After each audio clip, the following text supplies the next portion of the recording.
Assalamualaikum warahmatullahi wabarakatuh. Bertemu lagi dengan Semula Formosa. Jadi kali ini sangat sedikit berbagi kisah atau berita atau cerita seputar TKI dan TKW di seluruh dunia.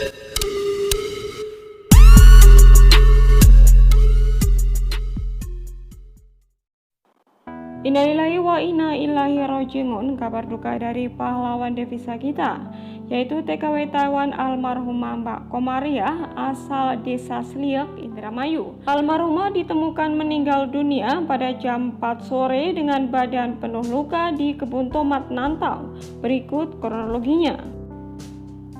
Diliput dari suarabm.com, kabar duka dari Taiwan di mana seorang TKW berinisial K diduga asal Indramayu dikabarkan meninggal dunia di Nantau, Taiwan.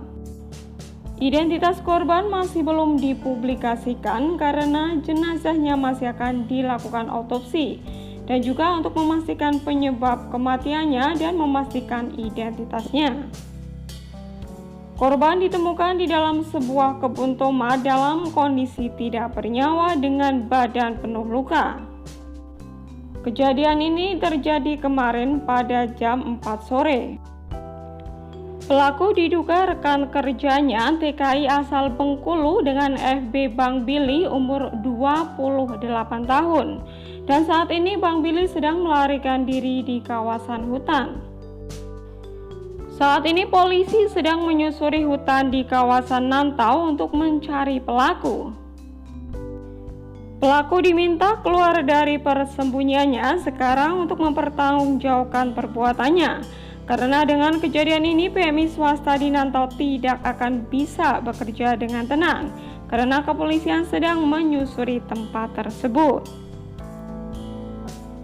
Pelaku disarankan untuk menyerahkan ke KDI atau kepolisian terdekat. Kasus ini sudah ditangani baik oleh kepolisian Taiwan dan perwakilan Indonesia di Taiwan. Pelaku telah menyerahkan diri. Bagaimana pengakuan pelaku? Simak terus di sini. Diliput dari surat kabar Today, seorang pekerja migran Indonesia bermargaan bekerja di perkebunan tomat di daerah pegunungan di Kota Praja Renai, Nantau. Nah, jadi karena kemampuan bahasa Cinanya yang buruk, ia menduga bahwa pekerja perempuan lain atau Mbak Kom ini sering gagal menyampaikan instruksi dari bos secara penuh, yang mengarah pada celaan ya dan sering dia temukan. Nah, jadi kronologinya tuh begini guys, Mbak Komariah ini almarhumah bekerja di kebun tomat ya, tepatnya di Nantau. Bersama dengan salah satu rekannya yaitu Mas SP umur 28 tahun asal Bengkulu. Nah, mereka itu dipekerjakan di kebun yang sama. Nah, saat diinterogasi sama polisi itu pelaku mengatakan kenapa dia sampai tega melakukan hal itu ke korban. Itu alasannya adalah karena sakit hati guys. Nah, jadi Mas SP ini itu bahasa Cinanya kurang baik guys, atau bahasa Mandarinnya kurang baik. Nah, saat si majikan memberikan instruksi tentang pekerjaannya, itu Mas SP sering misinformation guys, atau sering salah tangkap gitulah. Nah, sehingga dia tuh sering ditegur sama majikannya karena pekerjaannya itu sering salah. Nah, sama si mbaknya ini sering diledek ya, nggak tahu diledek atau dihina atau bagaimana, tapi ternyata sama si Mas SP ini dimasukkan ke hati dan dia merasa terhina gitu karena sering dicela katanya. Nah, bahkan sebelum kejadian mereka itu sempat beradu mulut gitu ya, karena masnya ini mungkin tidak bisa menahan emosi, akhirnya nekat melakukan hal itu guys. Nah, kejadiannya itu siang, tapi almarhumah ini baru ditemukan pada jam 4 sore. Nah, kemudian pemilik kebun segera melaporkan kejahatan itu, dan polisi mengerahkan untuk mencari ke gunung di malam hari. Nah, tepatnya pada jam 12:30 malam, Mas SP ditangkap dan diadili di daerah pegunungan desa Nanfeng. Dan Mas E mengaku kejahatannya. Setelah polisi menginterogasinya, dia dipindahkan ke Kejaksaan Distrik Nantau untuk mempertanggungjawabkan semua kejahatannya. Nah, jadi banyak sekali yang meng-share berita ini ya dengan caption-caption yang tidak benar, guys. Dimana di situ dikatakan bahwa mereka itu sepasang kekasih, ternyata bukan ya, guys. Bahkan di sini ada teman dekat almarhumah yang berkomentar. Jadi mereka berdua ini bukan sepasang kekasih ya, guys. Mereka hanya rekan kerja ya. Bahkan si pelaku ini juga punya anak dan istri di rumah. Dan untuk si ceweknya juga punya pacar di sini, guys. Nah, jadi motifnya itu bukan karena percintaan atau asmara, tapi memang karena sakit hati. Jadi pelaku itu melakukan kejahatan ini sampai tega melakukan hal ini itu karena sakit hati begitu, guys. Nah, jadi bagi teman-teman di luar sana ya, stop ya, jangan membuat informasi yang tidak tahu kebenarannya ya.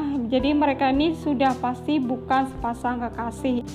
Jadi hargailah keluarga atau pasangan mereka, guys.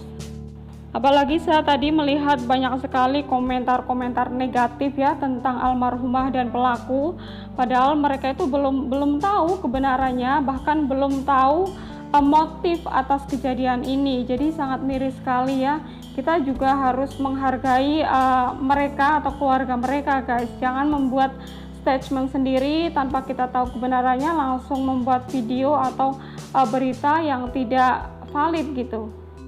Ya, kita doakan buat almarhumah ya, guys. Semoga saja husnul khotimah, diampuni segala dosa-dosanya, diterima semua amal ibadahnya, dan semoga saja proses kepulangan jenazahnya nanti bisa berjalan dengan lancar. Dan kita doakan pula dengan keluarga yang ditinggalkan, semoga saja diberikan keikhlasan, ketabahan atas meninggalnya almarhumah. Dan buat pelaku ya, kita doakan juga ya, mungkin semua orang itu punya kesalahan, punya hilaf ya. Semoga saja dia juga bisa mempertanggungjawabkan atas perbuatannya. Ya, kita doakan juga ya buat keluarga si pelaku juga semoga diberikan ketabahan ya, karena kita tahu pelaku ini punya anak dan istri di rumah. Nah, ini pelajaran buat teman-teman di luar sana ya, untuk lebih berhati-hati dalam memilih teman atau rekan kerja. Karena tidak semua teman itu baik, guys. Kita juga harus pintar-pintar dalam memilih ya.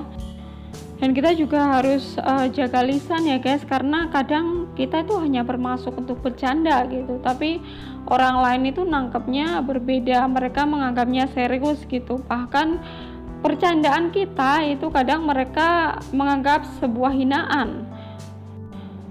Pokoknya doa yang terbaik buat almarhumah ya, guys, dan keluarganya, dan juga buat pelaku.